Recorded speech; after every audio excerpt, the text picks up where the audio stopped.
दोस्तों नमस्कार, जय हिंद जय भारत। नाम रमेश सिंह, ठगी पीड़ितों की आवाज़ संगठन का राष्ट्रीय अध्यक्ष, संगठन का संस्थापक आज फिर आप लोगों के बीच में उपस्थित हुआ हूं।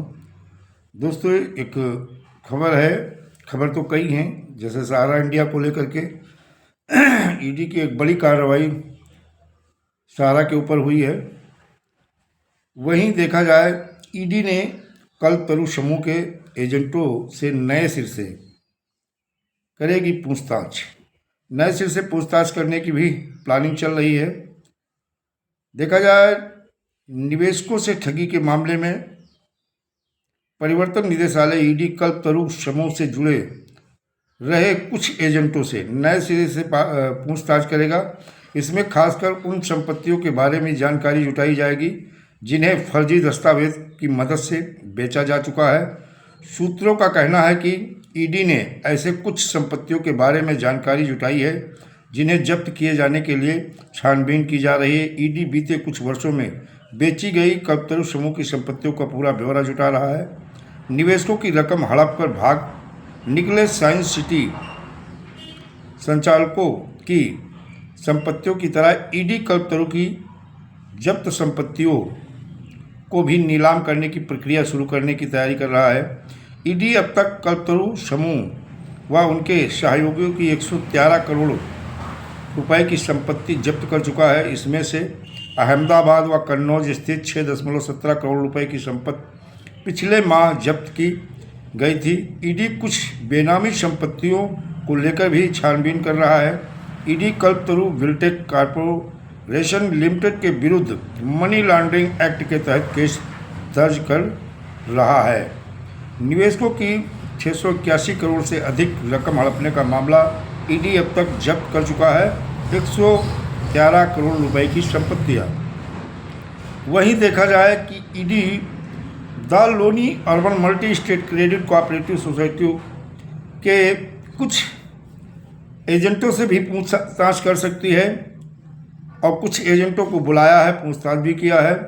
जो सागा ग्रुप की सोसाइटी है, ईडी इस समय काफ़ी सक्रिय दिख रही है और उसने चाहे सरकार के ऊपर प्रेशर की वजह से तो सागा ग्रुप की कुछ सोसाइटियों को भी ईडी खंगालना शुरू कर दिया है और कुछ एजेंटों को भी बुला के उनसे पूछताछ की गई है और कुछ एजेंटों को अभी और टारगेट ईडी करेगी और उनसे पूछताछ करेगी।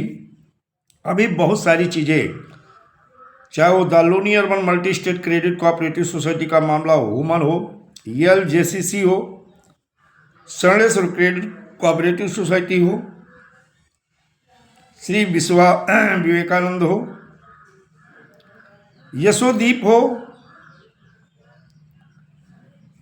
विश्वास हो या जो भी सागा ग्रुप की सोसाइटी हैं, इनमें भी कुछ लीडरों को बुलाया जा सकता है, कुछ एजेंटों को बुलाया जा सकता है, उनसे पूछताछ करेगी, जो सत्यता है उसकी जांच करेगी और डायरेक्टरों को नोटिस भी जाना शुरू हो गया है। किस किस को भेजा जा रहा है ये भी जल्द ही क्लियर हो जाएगा।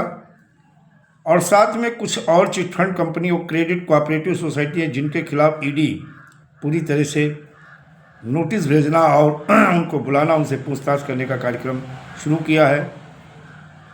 बहुत सारी कंपनियों का मामला सेबी में है, जैसे विश्वामित्र है, Shri Ram real estate and business solution limited है, टोगो रिटेल मार्केटिंग है,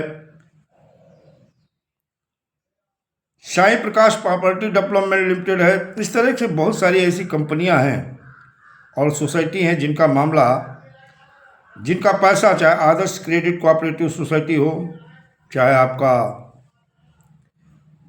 अनंत निधि क्रेडिट कोऑपरेटिव सोसाइटी, टिल्टी मल्टी क्रेडिट कोऑपरेटिव सोसाइटी, कैमुना, बहुत सारी ऐसे की संपत्तियों को, साई प्रसाद है जो पुणे की बालाजी भावकर जी की, तो इनकी संपत्तियों को देखा जाए सेबी ने अटैच भी किया था, कुर्की का भी कार्य किया था, लेकिन बहुत सारी कंपनियों का पैसा भी आया सेबी के पास। लेकिन सेबी इस कार्य को लेकर, भुगतान को लेकर, निवेशकों के हितों की रक्षा को लेकर के पूरी तरह से विफल साबित हुई है और केवल एक ही मामले में उलझ कर रह गई है।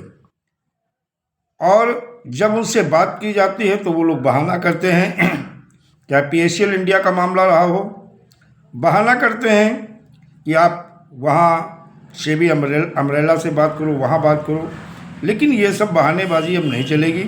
अब सीधी सी बात होगी, सरकार हस्तक्षेप करे और इन्हें शीघ्र आदेश दे, नहीं तो निवेशक और कार्यकर्ता अब इन चालाकी और होशियारों को समझ गए हैं कि जिन्हें आप बताते हो इस चीज़ से दूर रहें, उन चीज़ों को आप रजिस्टर्ड करते जा रहे हो।